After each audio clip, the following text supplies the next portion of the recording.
320 शताब्दी से लेकर के 540 शताब्दी तक गुप्ता एम्पायर को अगर हिंदुस्तान के प्राचीन भारतीय इतिहास का स्वर्ण युग कहा गया तो उसके पीछे यहाँ के सफल शासक और उसके साथ ही साथ अलग अलग क्षेत्र में जो एक एडवांसमेंट डेवलपमेंट हुआ वो भी एक बहुत बड़ा कारण था।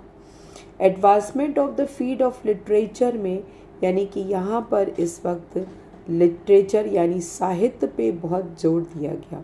ये युग ऐसा युग था जिसमें दूसरी बार संस्कृत को बहुत ही इम्पोर्टेंस मिली और इसको कोर्ट लैंग्वेज बनाया गया।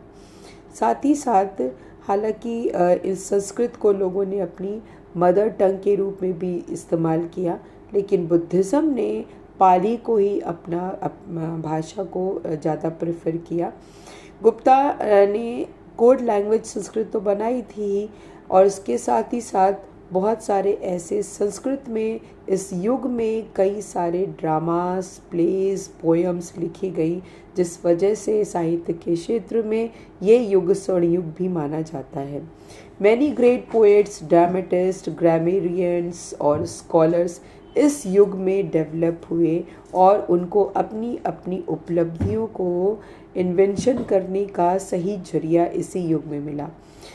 उन सभी स्कॉलर्स में से कालिदास का नाम बहुत विशेष माना जाता है। कालिदास एक ग्रेट पोएट थे, प्ले राइटर थे इस एज के, और इन्हें हिंदुस्तान का शेक्सपियर माना जाता था। इन्होंने बहुत सारी पोएम्स लिखी और कुछ पोएम इन्होंने लिरिकल फॉर्म में लिखा, यानी लिरिकल पोइट्री लिखने वाले हिंदुस्तान के ये पहले कवि थे। इनकी पोएम्स में मेघदूता और ऋतु संभरा बहुत ही फेमस है। उसके साथ ही साथ कुमार गुप्ता और रघुवंशा इनके दो प्रमुख ग्रंथ हैं। कालिदास ने के इन ग्रंथों को पूरे वर्ल्ड में अलग अलग भाषाओं में ट्रांसलेट किया गया ताकि वो भी इस ग्रंथ को समझ सके। द मोस्ट इम्पॉर्टेंट उसके साथ है अभिज्ञान शाकुंतलम, विक्रम सेविया एंड द मालविका का निगम। उसके बाद दूसरे यहाँ के कवि, बहुत ही फेमस कवि जिनका नाम विशाखा दत्ता था।